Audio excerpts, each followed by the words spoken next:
आप देख रहे हैं प्रो इंडिया टीवी न्यूज। और राष्ट्र 77वां गणतंत्र दिवस महापर्व मना रहा। बात जब गणतंत्र की हो तो निश्चित बहुत कुछ हमारे जहन में होता है कि हमारा देश किस तरफ जा रहा है, किस प्रगति पर जा रहा है, किन उद्देश्यों को लेकर जा रहा है। राष्ट्र में बहुत सारी चीजें हैं और बहुत सारी चीजों को लेकर ही हम लोग राष्ट्र के उस शिखर को अखंड भारत की ओर अग्रसर कर रहे हैं। आज इसी कड़ी में भाजपा के पूर्व संगठन मंत्री माननीय और हमारे आदरणीय रामकृपाल सिंह जी के समक्ष हम लोग उपस्थित हैं, क्योंकि उनका अपना एक ही विचार है कि राष्ट्र है सब कुछ, उसमें एक ही होना चाहिए। वास्तविकता में इस गणतंत्र दिवस के अवसर पर हम उनके उन्हीं ओजस्वी विचारों को जानने का प्रयास करते हैं। आज के पावन पर्व पर सभी देशवासियों को हार्दिक शुभकामनाएं, बधाई। आज 26 जनवरी को भारत के संविधान को अंगीकार किया गया था, परंतु आज भी जिस तरह से हम लोग स्वतंत्र महसूस कर रहे हैं, वास्तविकता स्वतंत्र नहीं हो पाए।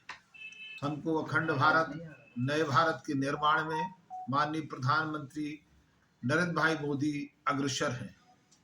वास्तविकता ईश्वर ने पशु पक्षी, पेड़ पौधे और जो प्रकृति में मानव जात को उत्पन्न किया, हमारी जाति मानव जाति है, हमारा धर्म राष्ट्र धर्म है, हम सब भारतीय हैं। एक ध्वज है, एक सूर्य है, एक चंद्रमा है, एक पृथ्वी है, एक आकाश, एक वायु है, एक जल है, जिसके सेवन से ये शरीर का निर्माण हुआ है। वास्तविकता में माननीय प्रधानमंत्री जी से आग्रह भी करूंगा और मांग भी करूंगा कि देश में एक चुनाव, एक कानून, एक शिक्षा, एक स्वास्थ्य अनिवार्य रूप से लागू होना चाहिए और एक जाति। वास्तविकता अलग अलग देश में अलग अलग संप्रदाय के लोग निवास करते हैं, अलग अलग भाषा, क्षेत्र, बहुभाषी निवास करते हैं। सच्चाई ये है कि हम जो करते हैं वास्तविकता मन से हम स्वतंत्र नहीं है। हमको मन अपने अंदर के मन से स्वतंत्र होना चाहिए।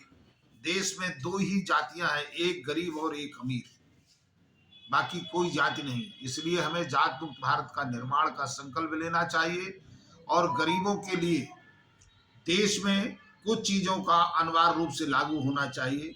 जैसे देश में एक चुनाव हो, एक कानून बने कि हर घर से एक राष्ट्र के लिए अपना समय और समर्पण भाव से सम्मिलित हो।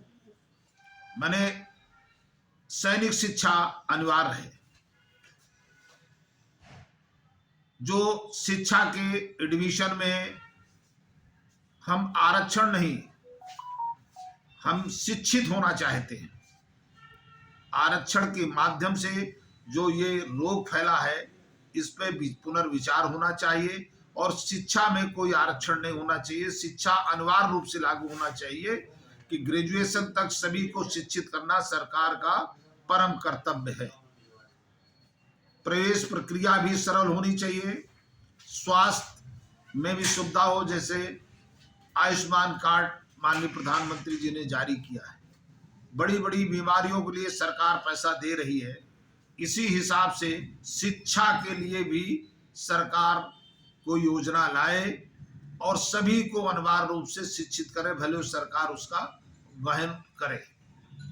आज के शुभ अवसर पर पुनः मेरी प्रार्थना है कि सभी देशवासी मन से स्वतंत्र हों और इस भारत माँ के सच्चे सपूत होने का गौरव तभी संभव हो पाएगा जब हमको हमारी भावना होगी एक राष्ट्र, एक भारत, श्रेष्ठ भारत, संपन्न मानव, समृद्धि भारत, सबका सम्मान, सबका विश्वास।